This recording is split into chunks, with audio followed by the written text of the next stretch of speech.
That was so nice. Although I want to say, I don't think people are shocked by the truth. I really don't. I was saying to my fiance last night that the opposite of controversial is irrelevant. And so when you're controversial, it's the closest thing you can have to everyone agreeing with you. Because either they're like arguing about what you're saying or they're not reading it at all. So it's like controversial means that people are mostly agreeing with you. A few of them are cranky, but mostly people are just agreeing with you. But it means that they're paying attention.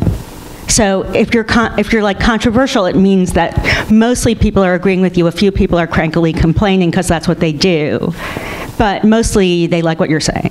So they're not shocked. They're really glad you said it. They're shocked. Right, exactly. They're shocked like in Casablanca. Right, exactly. They're like, yeah, right. You know, they had no idea this was going on at that gin joint. Yes, exactly. Right, so no one's shocked. Everyone's like so happy. Thank God someone said that. Of course, it was like exactly, who could bear that pink elephant in the room for another minute, you know? That's you, dear. Right. But yeah, no, everyone, like, no, the most polite thing. Everyone else is quiet and just pretends that they agree with everyone. I know, and everyone hates that. They're like so glad somebody said it. They're like, oh, no, yeah, it's not a problem. No. This is how you become Lizzie, by the way, is that you believe this. Oh, yeah. No. It's like if you say things that everyone wants somebody to say and no one's saying it, like your life is charmed. And you become an outcast. No, not at all. Everything's fine. Trust me. Like, no, there's no problem. No, if you don't do that, no one pays attention to you at all, and it's like awful. No, nothing ever happens. Like, read your book. Oh, okay. So anyway, no, so this was like a paper I wrote at law school, and I thought it should not sit in a drawer. And so it became an ebook, which they were nice enough to print. And so here it is. And anyway, it's hard to say what exactly it's about. I suppose it's kind of about the Constitution and intellectual property, but I think it's about more than that. So anyway, I was going to read more than one section, but it's dense. So I'm just going to read something. I'll read this part of it, and then we'll continue to talk, because that's better, I think. And I do want to say thank you all for braving the elements, whatever they are. I thought it was a very unmotivated blizzard. It made everybody else unmotivated. Everyone stayed home as if something bad was going on outside when nothing was happening at all. It was like a little snow. But, you know, everyone was like, I guess I'm not going into work today, so no one did. But it wasn't so bad, but it's cold. So thank you for braving the cold. And I will read. Anyway, this is a lament for a way of life that is lost, and for all that will no longer be. But should it be? If I had asked people what they wanted, they would have said faster horses, said Henry Ford, which is a reminder that we quarrel with progress at our peril. And it is progress. Progress is painful. So what if the great American novel is a relic? If the Hollywood blockbuster is a thing of the past? If the 70-minute concept album is no more? If they all die of lack of demand, so what? People have not stopped reading or watching or listening. They just do it another way. Contra King Solomon, there is always something new under the sun, even if it's the same old thing. Perhaps the nature of expression has changed, but human nature has not. What goes around, literally but differently. We used to spin 45s on our turntables. Now we listen to downloads from iTunes. The hit single is back. It is 1959 all over again. From transistor radio to iPhone in half a century. The Beatles made us listen to long-playing records, but that was a long time ago. Here we are now. Hello. I don't blame the internet for ruining everything. I blame stupidity. They published books people would never read. They released albums no one could stand to listen to. They made movies that put audiences to sleep. The standard should have been all books that are in stores are impossible to put down. All movies are in some sense thrillers. All albums we send out to the world make everyone want to get on their feet and dance or protest or do something. Something like cry until they slit their wrists. If art is not a crime spree, what is the point? But that is not what was going on, not at all. Back before there was an internet to blame for the destruction of an assortment of businesses that cater to people's desire to be entertained, these companies were very badly run because money was plentiful and they could be. So they indulged weird idiosyncrasies, and not just occasionally, forgetting that is what Scotland and Bolivia are for. They bored people with world music and with experimental fiction when you do not even let Bob Woodward be boring, because what is worse? But they did that, and not just occasionally at all. They did it all the time, because they could afford to, and it was someone's taste, and he insisted at the meeting until everyone else was spent with arguing. And I need a sip of water.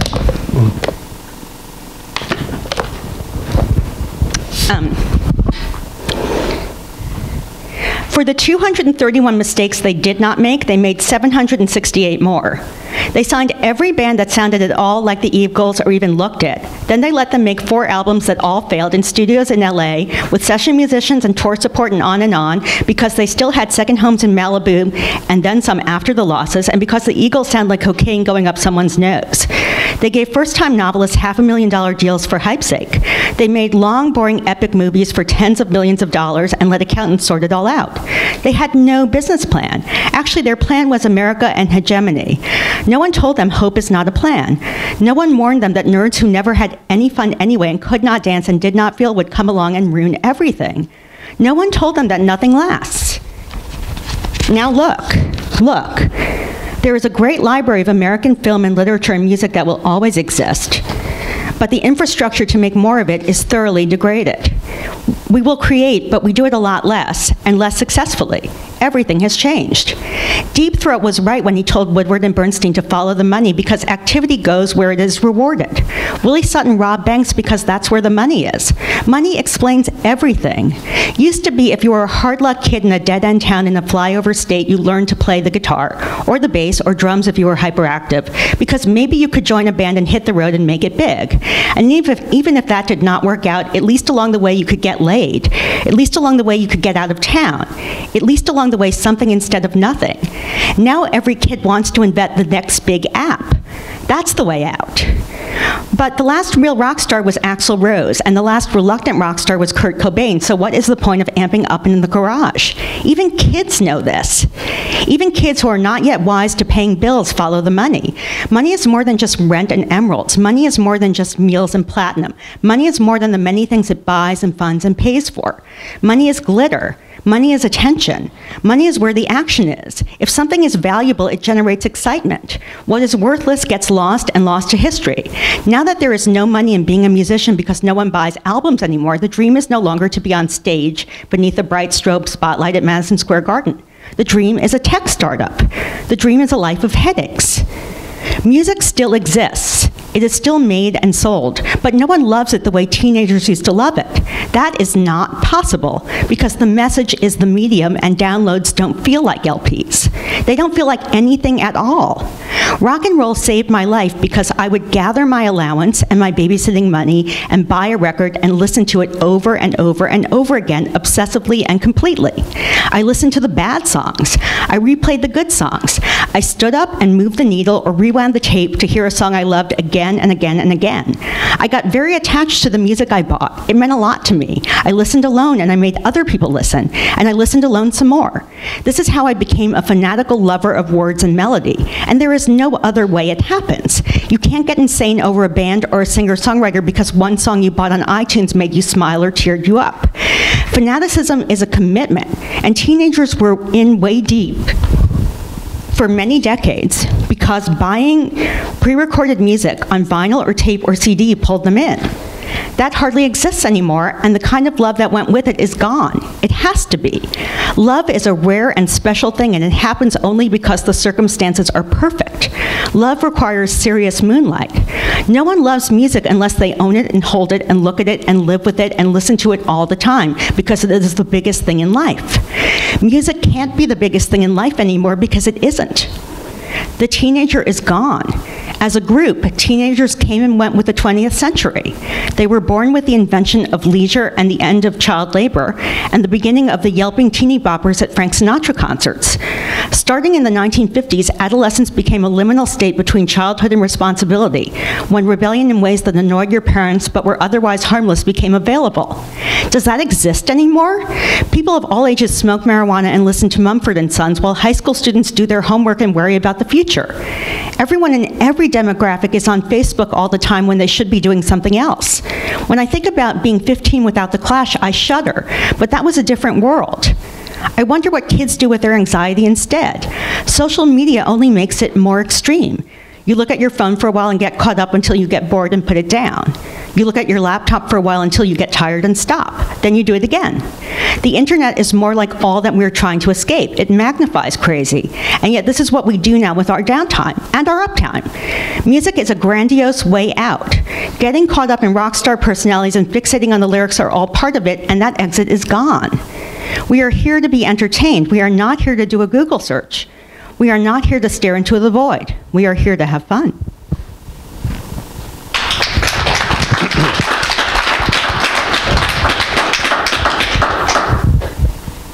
What does all that have to do with the intellectual property clause of the Constitution? Well, the thing is that the founding fathers were really smart and they put intellectual property into the Constitution. There is copyright and patent in the Constitution. And it's like the only Constitution that has that in it. And they thought to put it in there in 1789. They put it in there before they put the First Amendment into the Constitution. Is that why we have rock and roll and the French don't? Yes. Yes. And the thing is that by putting it in there, they meant for art to be in the market and not government subsidized or whatever other kind of subsidized. I mean, they meant for it to be a money-making enterprise. Is that why when everything is free on the internet, everything on the internet sucks? Do you think everything on the internet sucks? I'm not sure. 99.3%. Well, I think a lot of things sucked when it was just, when you had to buy it on the market, but it got, you didn't find it. What motivates creative people to really, really spend years of their life obsessively trying to do something right? I mean, here's the thing. I don't think people when they're 5 years old are literally motivated by money. It doesn't quite work that way. But it takes until they're 11. It takes until they're 11, yeah. I mean, no, but what I said is true, is that you see that, at 5 years old now, I wouldn't be thinking of writing a book anymore. I'd be thinking about inventing an app. I mean, that's like kids figure it out in a different way. It's what's going to happen now. I feel like it's very stupid to think that there's some way to reverse time and make it different. The culture will change. There will no longer be bands eventually. There will no longer be movies. We will move on to, we will invent something new. We will invent something new that there is funding for. I mean, it will change. That's what will happen. It's stupid to fight it. You can't fight this. I mean, you can't. I feel like all these people who are trying to fight it by starting things to enforce copyright or do this or do that, what are you doing? You can't. I mean, that's like arming yourself with AK-47s against, the mob that is China and piracy and all this, and what are you going to do? But what will happen is, everybody should be prepared for the fact that there will be no books in the future. There won't be. There won't be any of this stuff. Let me gently push back against the hurricane that is you. Yeah. I'm just telling everyone the truth, the whole culture. I mean, when they try to preserve things like classical music, I think, why are you doing this? No one cares anymore. I mean, what can you do about the fact that people don't care? And people don't care about any of these things anymore. They are no longer caring about the fact that there are no bands anymore. I care, but what can I do? It's broadly true, but let me present you with a study, right, which I've made. It's your study? It's my study. It's your anecdotal study? It has a vast wealth of experience and data behind it. I'm just not sharing that with you now. Mm-hmm. I mean, the world's just going to change. It's okay. No, but look at three creative industries over the last 20 years, mm-hmm. right?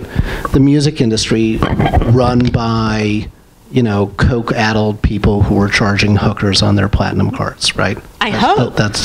That's who, you know them, I know them. Right. They ran the music business. I mean, right? They should have been doing that while they could. Then there were those people in Hollywood mm-hmm. who generally were really, really smart. We know them too. And then there were the people who ran what's now condescendingly referred to. In fact, I don't think people even use the term old media anymore because it doesn't exist. It's just dead. What is old media? Like all those newspapers that now are blogs, like the Chicago Sun-Tribune, the Los Angeles Times. I don't think anything with Sun in it exists in Chicago. It's true. It was an it was a hopeful name. Chicago Sun. Was there ever a Chicago Sun and a Chicago Times, or was it always the Chicago Sun-Times? They were separate newspapers. It's a fact. See, but it was the Sun-Times for so long. It was always a mess. But let's look at these three industries next to each other, right? Mm-hmm. One of them, Hollywood, they whine a lot, but they still exist, right? The big blockbuster movies come out. There are people who are called movie stars. They get paid a lot of money. You know, they just remade The Road to Morocco with that movie, The Interview. Do you know what they do if you try to pirate their movies? They sue. That's right, they sue you. Now, then there's the music business. The music business is now just a minor subsidiary, right, of Apple. It's owned by iTunes. The whole thing, Steve Jobs ate it. He ate it. Well, that's because he made albums, not albums. He made them singles. Right, because by that time they were so scared that the music would be free. He said, you know, those guys breaking your window, I can protect you from them. Just give me all of your music. It will be mine. I'm going to sell it for 99 cents, and then I'm going to give... I told you that Irving Azoff story, right? About the Eagles? Yeah, because you brought up the Eagles, the sound of the Eagles being like cocaine going up and down. The Eagles are the one thing that does no wrong. It just keeps... The Eagles are like, they're just a growing enterprise. So here's a story about the Eagles, because we all love the Eagles so much. I was in Los Angeles, and I met with Irving Azoff, otherwise known as the Poison Dwarf, the legendary rock and roll manager who managed, among other acts, the Eagles. He still does manage the Eagles. Who else would manage the Eagles besides Irving? A lot of people. No, only him. He actually, when they had a dispute with a hotel about a suite they were supposed to have, and there was no suite. Instead, it was two separate rooms. Irving Azoff got a chainsaw and actually sawed an entrance between the two rooms and said, now we have a suite. That's who else would manage the Eagles. But the point about the Eagles here is that Irving Azoff at some point decided to... Now, the Eagles are the best-selling American rock band in history. They sold more records than any other American group. It's a fact. Sad or not. He's not lying. It's true. And so at some point, Irving Azoff decided to go through his books and see exactly how much money the Eagles had made from being on iTunes. And I think this is after they had been on iTunes for 6 or 7 years. And they went through the books, and it turned out to be a shade over $700,000, which Irving Azoff calculated was approximately 45 minutes worth of one stadium show in Kansas City. At which point he was then faced with the reality that he was now giving away the most valuable catalog of songs written by an American rock and roll artist for the equivalent of 45 minutes in Kansas City, at which point he pulled all the Eagles' music off of iTunes. At which point he got a call from a sick and dying Steve Jobs, who was such a crazed, money-hungry freak that even as he was dying in a hospital room, he had to call Irving Azoff and say, "Why did you pull the Eagles off iTunes?" And they had a big screaming fight about it. But it's revealing, right? Because essentially, you took something that had tremendous value in one context and reduced it to something that had very, very minor value, which is one reason why people just, there's not much profit in being a rock star anymore, at least in terms of selling recorded music. And then you had these businesses, old media, right? The New York Times and all these genius publications that decided to give away the content for free. And now they really don't exist anymore.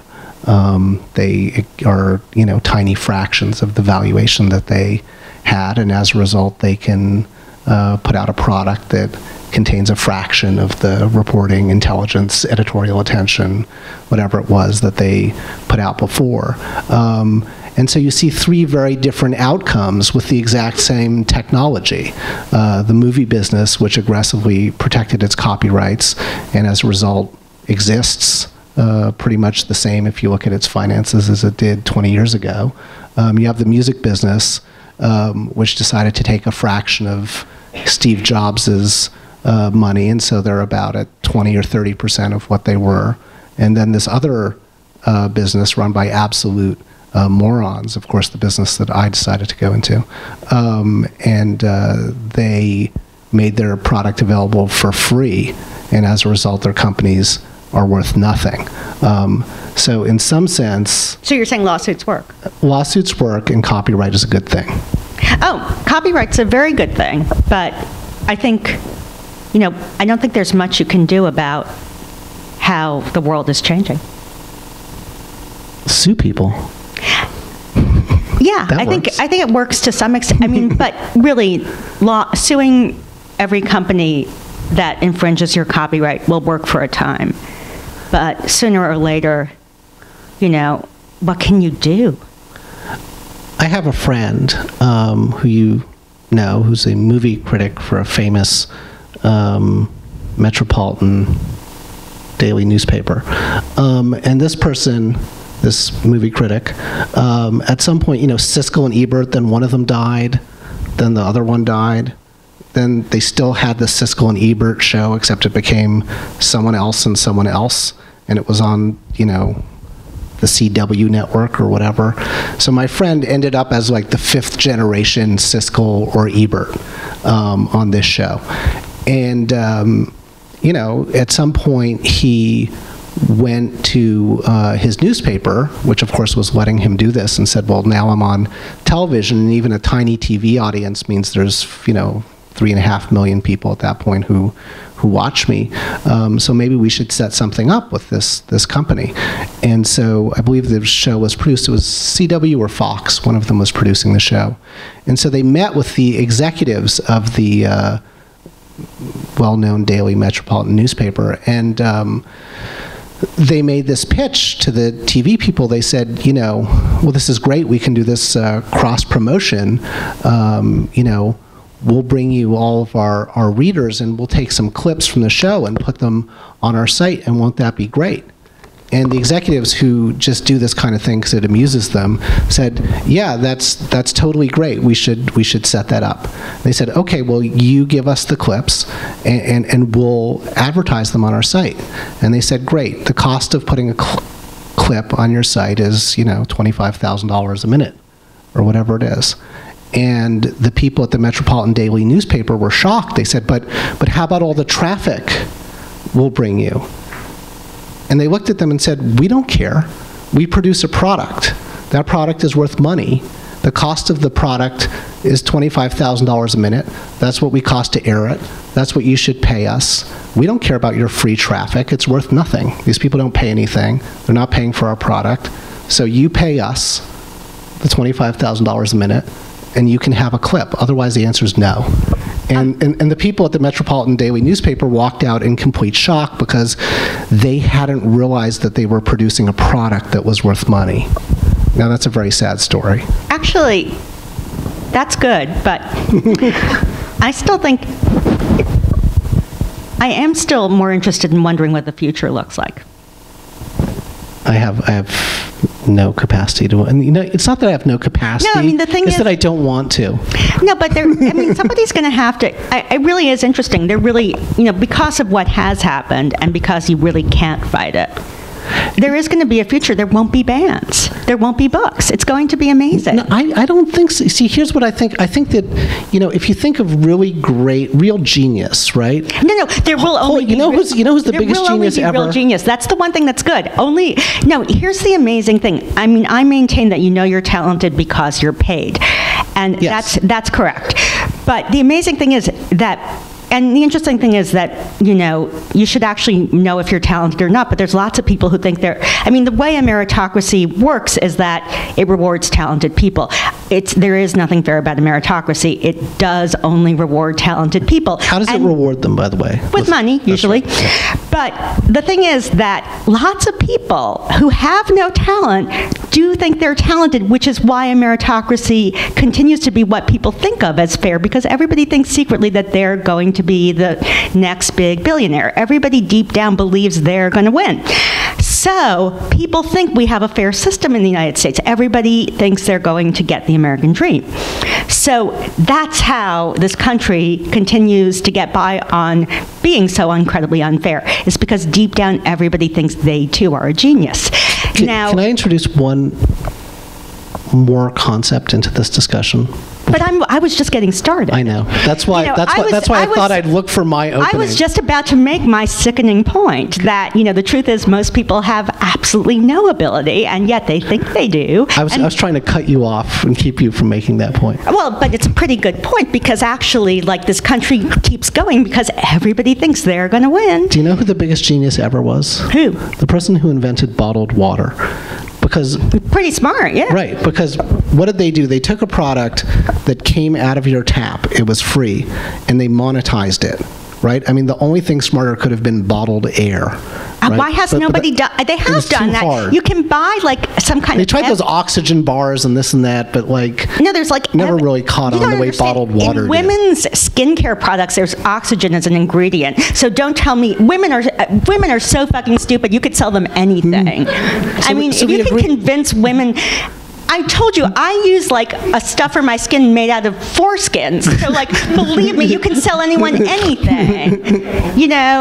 It's I just admitted it. Yeah, it's supposedly there's stem cells in it, so it's whatever. And I'm convinced. I'm sold. It's called human media. What is it called? It's called human something media. They give it a better name than foreskins, but it's stem cells from, so they're, yeah, it's super scientific and whatever, and for that, they've come up with this. So I'm just glad they don't waste them. They don't. No, they would never waste them. But you would think they would be using this to cure spinal diseases or something, but no, not that. It's for skin. So anyway, just to complete that point about monetizing things, right? If the biggest genius was the person who monetized water, right, bottled water, think of how much of an idiot you have to be to actually demonetize a product, right? It's one thing to take a product that is free and make people pay money for it. It's another thing to take a product that people already pay money for and make it free. Well, that's a completely moronic act.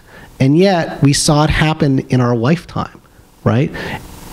A business, a whole sector that was worth billions and billions of dollars, right? The New York Times in 1998, I think, was making a 30% You're acting like no business ever went bankrupt. No. It's not any business can go bankrupt. It's to take an entire sector, a product, right?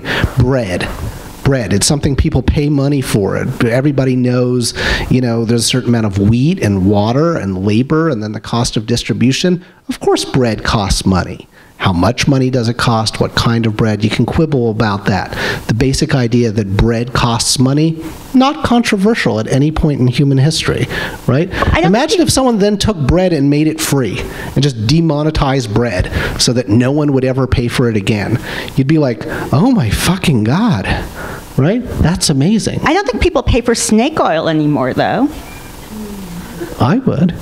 I'm just saying, I think there are things, I don't think it's the only thing that's ever lost I think things lose their value. You say that, but you actually can't come up with another example of an entire product that was still central, right? Something that people don't use anymore because we no longer, take horse-drawn carriages anywhere. But I think there have been kinds of culture that were once valued and then stopped being valued. I think that has happened. Right, but not when people were still using it. And it still cost money to produce. What's starting to happen is that people are not using it. It's just, what I'm saying that there wasn't always rock music and there won't always be rock music. Well, it'll just be really bad. No, I think it will finally not exist. You're making me sad. No, but the thing is, I'm sad and you're sad, but your kids won't be sad. See, there's my child right over there. I know they're here. He loves reading books. If there were no more books, he'd be sad. Maybe now, but not once he gets used to a world in which there's something better. I mean, I think culture will change. It always does. People adjust. People change. The sweet smell of decaying books. I'm just guessing like something will happen. This is the moment where we throw the conversation open to you all. Would anyone like my microphone? Whoever raises their hand first gets my mic. Gets that other mic. Anyone? Well, we have one here. That's my own child. I think that there's a certain pleasure to reading books, and I think that even if there is some new way that projects images into your brain for a book or puts it automatically in some weird way, there's just a thrill of seeing the words on the page, being able to go back, read it again, and actually like feeling out the story in the book. So I don't think any app could beat that.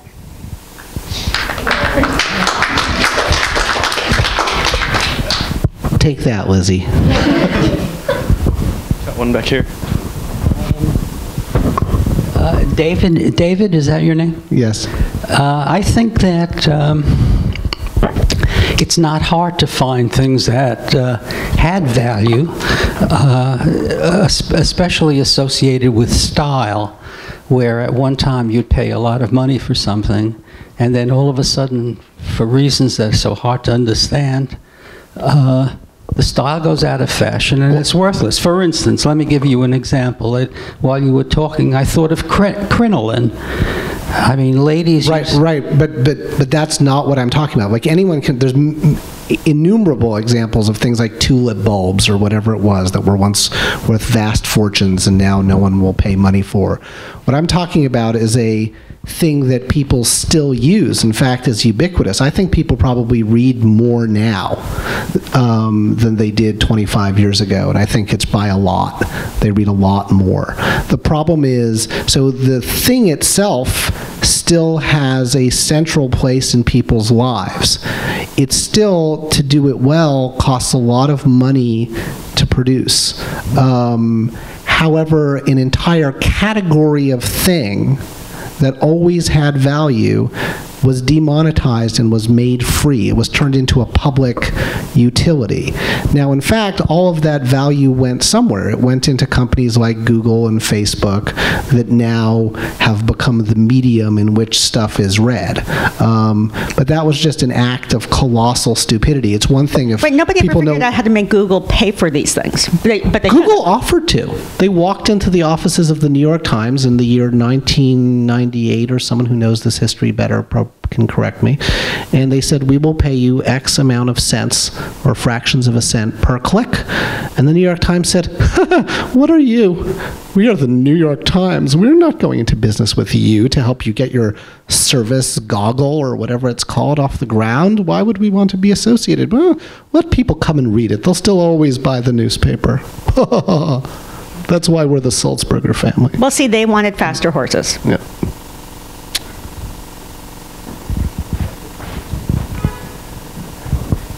I would say to argue about bands and books dying is not quite relevant, just because maybe that mass appeal is dying out. We can't have the Eagles power everybody's heart. But what we're seeing instead is a lot more... They did do that. I can't even name a single song by the Eagles, by the way. I'm like done with that. But I think it's a much more localized everything. You listen to local bands because you're into the local scene. You read books and consume media that's only relevant to your small culture, right? And I mean, for instance, Vimeo, they have their on-demand service, and they have people who make... So what's the point? So the point isn't that we're going to see this new universe where we're not going to have these ideas or functions called books or movies or bands. We're just seeing everybody, like what you said, have their powerful genius. How are you going to pay for any of this? how are we going to pay for any of this? I mean, we already see it. Artists don't make money, right? But they still create art. They, how are they living? In a different how are they way. living? How are they making art? Man, look at Brooklyn. Look at half of Bushwick. You sell something else. You sell your cool crafted tables, and then on the side, you'll say, take a look at my paintings as well. Okay, but the reason that things were great is it's because it was all people did. So it sounds like there's going to be a lot of bad art. I think I have I mean, the thing is, like, things are good when they're not amateurish. Things are good when they're professional. That is true, but at the same time, what you're seeing now, I think a good example is there's a website called Patreon, and you get a lot of podcasts, which are a good example, right? Podcasts are amateur. They're not radio stations. And a lot of these 3 people groups, they have supporters like 2,000 who pay 10 cents a week to support this amateur thing, and these people are making $18,000, or of course the 3 of them, in a month. You know what I mean? Well, that's not bad. No, but it's not bad. But they're not exactly good.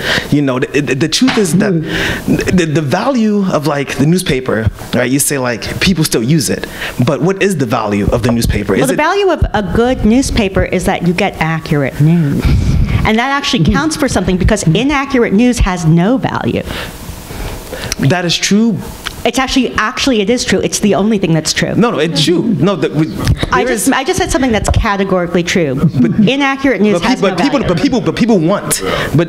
People don't kind of always want the truth. They want what they want now, regardless. So they don't care if it's sourced. They want to know right now what happened, and if it's wrong, they don't care. But if it's wrong, then they're not finding out what happened. They're finding out. But they're happy regardless. Then they're getting. Actually, that's dangerous. It is dangerous. No, I'm not saying it's good, but that's what you're seeing. People flock to Twitter, because if something happens, you get eyewitnesses who have, somebody in the roof, somebody in the ground. They're seeing it all different views. It's not being edited, and it's not the facts, but people want it. They want it now, regardless if it's good or bad, regardless of who's giving it to them. Right. Well, and they'll pay for it. They'll pay for that. They'll pay 10 cents for slightly inaccurate information rather than $1.50 for a plethora of, like, real, maybe the news is 3 days old, but it's good. Yeah, Twitter's free. And that's what I'm saying. But people do pay for, like, podcasts, like the ones I listen to sometimes. They pay 10 cents, but they don't want to pay $5 for the Sunday Times. Right. Well, actually, but accurate news, actually you could get accurate news mostly for free even. By the way. Sometimes I think the value of things are more upscale or more valuable after there are more convenient options. I don't think books are going to end up dying away. I think it's more like space has gotten so limited and so many books are so widely loved that you're like, can I get this book, or do I have space on the shelf for this book? In that the sense that books are becoming more valuable, because now you have to really choose wisely what book. You can't just go crazy and get like 20 books and be like, yeah, but where am I going to put my stuff, my food? Now my desk is covered with this many books, and suddenly I have like Kindle, and you get all these things, but it makes books even more valuable, because it's like now you really don't get a book for just. Are you thinking this is a new problem, lack of space? I think it's more of not a lack of space, but I think now Kindle and all these online ebooks have made it even more chance where these books are more valuable. And that will never stop, and people will keep debating like, oh, I want a Kindle, I want a physical book. There's no feel of a physical book, but physical books are not anywhere less valuable. They're just hard to get now, because it's like, oh, I want to get this book, but really, can you spend $15? But you want to spend the money for the book, but the value is still there. That's why we pay that money prices. Even though there's a Kindle version or ebook, we still go for it. Yeah, actually a question. Do you ever feel like the end of music or books or anything is really going to happen anytime soon, when we're still debating it? Not soon. No, but it will. No. Someone else have a question? One back here. Yeah, question on the music theory. So kind of you point back to the glory days of music when there was opportunity. Let's go back 20 years, 30 years when you were talking about all the bands that you loved. So back then there was a lot of great music. Is that kind of the point that was made? I think it's not even that long ago. I think there was still a functioning music industry as recently as like 10 years ago.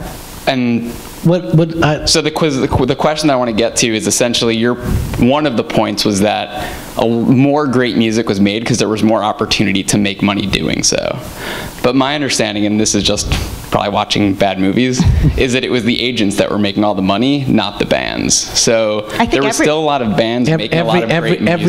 Everybody made a lot of money. Everybody made a lot of money. And the point is, a lot of really crappy bands had the opportunity to record 5, 6, 7 bloated, unlistenable albums that were then promoted by, big labels as the thing that everyone in Kansas City has to own. And so there was endless amounts of crap that were produced by this system. But the system itself, if you imagine it almost as and it wasn't as formal as this, right? But if every label had a roster of, 30 or 40 acts, and all those acts had contracts to sit and record, because in the end there was a very valuable product, a hit album, and all you needed was 2 or 3 of those a year on a label to pay for everybody. And so a lot of people who started out in Bushwick or the equivalent in Portland or Seattle or wherever it was trying to make music had the time and the funding to sit and work with great producers, to sit and write their songs, to rehearse them, to try them out on different audiences, to craft something that was really good and thought through. And that only, of course, paid off in a minority of cases. Except that minority of cases included, Nirvana and the Pixies and Michael Jackson and 1,000 other people whose work really is the catalog of stuff that people still listen to. It's what's on the radio. It's what's good. It's what was really meaningful to people, because if you take spectacularly talented people and you give them the opportunity to really work through what they do with other talented people, the chances of them producing something that lasts longer than 3 weeks are pretty decent statistically over some decades, and that's exactly how these industries worked. When those industries cratered, suddenly if you have people living hand to mouth because they're selling their, pickles that they made at home in order to also play a show, and then they're getting $389 from a download on some site, you can kind of stretch that out until you're 27, at which point you're really pathetic and you have to stop doing it. And you only have been able to do it by that point 4 hours a week because you're busy working temp jobs, and the chance that you really had any time or space to really deeply understand your craft, learn how to play an instrument, really concentrate on songwriting, get any support from anywhere to produce anything good becomes vanishingly small. And so, on one hand, you had a structure that enabled some slice of the potentially very talented people to have the time to really deepen their craft and then to produce something that even 30 years later people still want to listen to, or 50 years later people still want to listen to. And the reason why they still want to listen to it is it was that good. See, that's the thing. When you talk about the thing that people do part-time while they do something else to support themselves, it's just, that's fine. And that's a fine substitute for having an infrastructure that works and supports actually doing really great work. But the truth is, if you're a serious artist and this is what you do, you should be doing it all the time. And you should be doing it at an excellent level. You should be doing stunningly good work, and it should be what you're doing. It should not be what you're doing in your spare time. It should not be something that you're doing while you try to get by. It should be something you're doing, and you should just be doing amazing stuff that everybody wants to hear. And that was possible. And the truth is, we consented to this. You know, the industry itself consented to it. People consented to it. People consented to it because, the thing is, if you download 10,000 songs for free, you're not going to listen to any of them. I mean, it's like what I said. By owning these things that I chose very specifically, I had very definite taste, and it was what I loved. I mean, we gave up love. Everybody agreed to give up on love. That's what people did. And that's what I'm saying. So we've decided that we don't care about this stuff anymore. We've decided that what we care about is looking at Facebook and looking at our Twitter feed. I mean, we prefer that. That's what everybody wants to do now. So this is going to go away. And that's what we've decided we want to see. We prefer that. I think it's a little more venal than that.